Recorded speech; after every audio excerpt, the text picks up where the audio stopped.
What's up, everybody? Today this is Thomas K.R. Stovall. Today we are covering in our Amplify Daily my 7-step copywriting process. So I'm going to walk y'all through this kind of high level today. And tomorrow on our next session, I'm going to get into deep dive detail and walk through every single one of these steps in just way more detail so you can actually apply it. But today, just going to give you a high level overview. So anytime that I'm writing a story that's going to be like for email purposes, I am looking to embed a very specific process that I've kind of identified and frameworked out over many, many years, studying a lot of different types of copy and figuring out, how to tell stories in the most effective way. I've got my own process. And so, I already walked you through my the 9 different categories of stories that I tend to write when it's campaign driven. Now I want to walk you through the 7 steps. So I'm going to actually just share my screen and walk y'all through. Actually, I can talk you through it. We're going to get into the details where I share screens tomorrow. So I'm just going to talk you through it. Thing number one that you want to focus on is like, how do you properly name your article, post, email, or ad? And how do you do it such that it's like a clear, compelling narrative that like stops the scroll, that has people say, "Oh, what's that? That's interesting." So the first thing you want to do is clearly define the narrative. And the way that I found works really well to do that is a clear one-line overview with context for the story that's framed inside of either results, intrigue or curiosity, hope, or pain. That's how I create my article, post, email, or ad titles. Okay, so we'll walk through details on how to do that, but I'm going to tell you what the process is current today. Talk through how to do it tomorrow. Number two, when framing the body copy. Okay, so now we've named the thing now. Now, how do we start framing the body copy? The first thing that I do is I want to make a fundamental assertion. And what I mean by that is specific to that particular domain, I want to make a clear and definitive statement of something that works, something that's broken, or a foundational belief that is easy for a reasonable person who is familiar with that particular topic to accept. Okay. So, number two, we're going to make a foundational assertion, and that is the first line of our body copy. Number three, when introducing the transformation, because we always want to be moving people from some point A to some point B. We need to transform something inside of our cell, or else it's not really something that's going to have them say, I need that right now. So when introducing the transformation, the thing that I want to do is create what I call create the chasm. And that is frame the problem or opportunity that arises as a result of the context given in the fundamental assertion. So we make a fundamental assertion first, and then we create the chasm by saying, well, here's the problem or opportunity that exists now as a result of this fundamental assertion that we can all accept as true. Okay. So we're creating that gap that we're going to insert our solutions into. Number four, when mapping the transformation onto the prospect's personal experience, okay, we tell a story. So the third part of this, first thing is title. Second thing is making a fundamental assertion. That's sentence one in the body. Third thing is creating the chasm. That's the next step in the body. Fourth thing is telling a story. That's the next thing in the body. And we use a quick and compelling personal story to humanize the copy and make the ad, email, or post relatable to the reader. And it's going to be one of those 9 story contexts that I talked about before. Number 5 is when sharing the outcome. So the next thing we're going to move to after the story is outcome, we present the solution. How we do that is solution context. It's kind of here's how it turned out.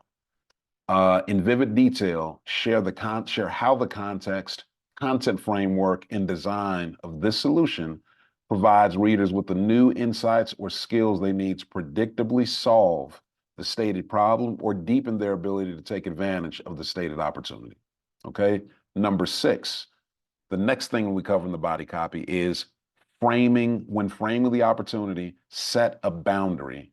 And we do that by stating who isn't invited. Okay. We do that by creating a clear expectation around successful deliverability or usability of the solution by clearly sharing, again, who it isn't for. A core tenet of attraction-based invitations are that they're like by design, they're not for everyone. You cannot ride 2+ horses with one butt. It just doesn't work. So if you want to make ethical invitations that have people stop in their tracks and say, oh, that's for me and exactly for me, you got to be willing to say who it's not for. So everybody who it's not for stays out of your inbox and out of your sales funnel, and everybody who it is for knows you're talking specifically to them. And this is, again, only for very specific people who meet the criteria, which means, back to customer avatar, we need to have clearly defined that criteria. It's clear when who it isn't for is definitively stated versus communicated as suggestions. I'll talk through what that means tomorrow in detail. Number 7, final point, is when outlining next steps, we want to create our call to action as a conditional invitation. We want to prompt our audience to take an action, a specific action, whether that is visiting our website, making a purchase, signing up for a newsletter. Our CTA should be clear and compelling and only to the qualified audience that we've introduced on the back of step 6 after we've set the boundary. Okay, so again, let me walk through these 7. Number 1, clearly define the narrative inside of our titling. Number 2, now we're moving to body, make a fundamental assertion. Number 3, create the chasm. Number 4, tell a story. Number 5, present the solution. Number 6, set a boundary, state who isn't invited. And number 7, create your call to action as a conditional invitation. So I'm going to read y'all a segment, a snippet of copy that is written with this exact formula. And you can tell me whether or not you think that this particular copy is compelling or not. And I'm actually going to show it on screen too. And tomorrow I'll show you step by step the breakdown of this particular copy and like literally map on sentence for sentence where this uses this format that I'm talking about. All right. So here is email/ad copy for a masterclass that I've got about how to leverage AI to co-author your next book, creating an AI ghostwriter. So here's the copy. Where the F do I find time to actually write a book? Subject matter experts struggle with this question. How do you run your business and/or manage your career being the expert and find the time to write a whole book about being the expert? For well over a decade now, I've heard countless times how writing a book can instantly amplify your authority and influence in your niche. And I've watched on the sidelines as people less seasoned and less knowledgeable than me wrote a book and used it to seemingly come out of nowhere and quickly achieve national recognition as a result, while I remain the best kept secret. Can you relate? In Alicia Little's upcoming masterclass, participants will create their own AI ghostwriter in real time and train it in minutes to write in their voice and unique writing style. If you're looking to have AI take a random topic that you know little or nothing about, have it throw together a book with general information it compiles from the internet, slap your name on it, then sell it, that's not what this program is about, and this is not the masterclass for you. If that's you, please don't register for the masterclass. Are you a subject matter expert with deep knowledge in your industry, and you've been wanting to publish a book for years to expand your authority and influence, but you've struggled to find the time or even figure out where to start? If so, this masterclass invitation is for you. And I want to show y'all the titling of this, the name of this, and we'll walk through how to title this and give y'all a sneak peek what we're going to get into tomorrow. How you title this if you are using a pain frame, what I call a pain frame. And this is something that you use when, in these 2 scenarios, when you know exactly, pain frame is when you're launching a new program to a new audience and you have no results yet. and you don't yet have a clear idea of who your customer avatar will be, we want to lean into the pain so the people who say, "Oh, I got that pain," they jump into your funnel and you find out who your audience is based on who's signing up. And so you need a clear pain frame for that.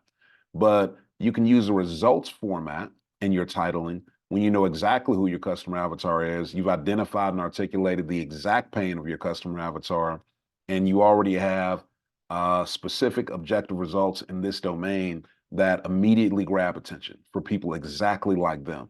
Or you know in general who your customer avatar is, but you have not yet clearly identified and articulated the pain that they're in.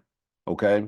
But you have identified the objective results in this domain that immediately grab attention for people who you believe may be similar to them. Because again, we're in general now on this one, but we're not for sure. So with this results format, I've given you examples of either one. I mean, with the results or pain format. With the results format, title, AI ghostwriter. Use AI to co-author your first or next book in 10 days. Results format. Pain frame, unpublished expert. How to not die with your book held hostage in your brain.